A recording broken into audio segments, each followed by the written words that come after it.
అతిథిదేవో భవ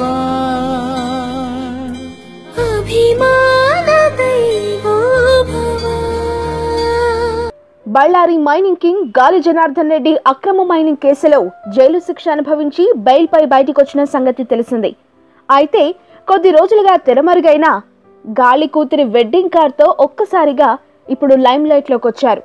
ఖరీదైన వెడ్డింగ్ కార్తో అందరి దృష్టిని ఆకర్షించారు. జైలు నుంచి బయటకొచ్చిన గాలికి ఇంత డబ్బెక్కడిది? ఒకవేళ ఎంత డబ్బున్నప్పటికీ బెయిల్పై బయటకొచ్చిన వ్యక్తి ఇంత బహిరంగంగా ఖర్చు చేయడానికి కారణం ఏంటి? గాలి ఖర్చు పెడుతున్న డబ్బు అక్రమ సొమ్మ, సక్రమ సొమ్మ? సామాన్యుల నుంచి అధికారుల దాకా ఈ ప్రశ్నలపైనే అందరి చర్చ. పెళ్లికి దాదాపు 550 కోట్ల రూపాయలు ఖర్చు చేస్తున్నారని వార్తలు రావటంతో గాలి కూతురు పెళ్లి వ్యవహారంపై ఐటీ శాఖ కన్నుపడింది.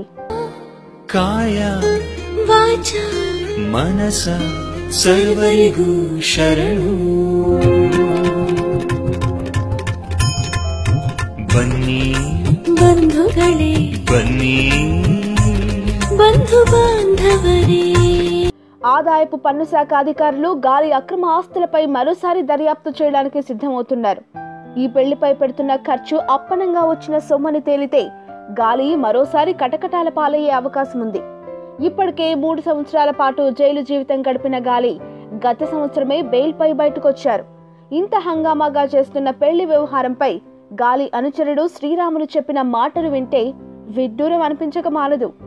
గాలి జనార్దన్ రెడ్డిది మధ్యతరగతి కుటుంబమని, అందుకే మిడిల్ క్లాస్ స్టైల్లో పెళ్లి చేస్తున్నారని శ్రీరాములు చెప్పుకొచ్చారు. గాలి కూతురుదే మధ్యతరగతి పెళ్లంటే మరి తమ ఇళ్లలో జరిగే పెళ్లిళ్ళని ఇంకేమనాలని మధ్యతరగతి ప్రజలు నోరెళ్లబెడుతున్నారు.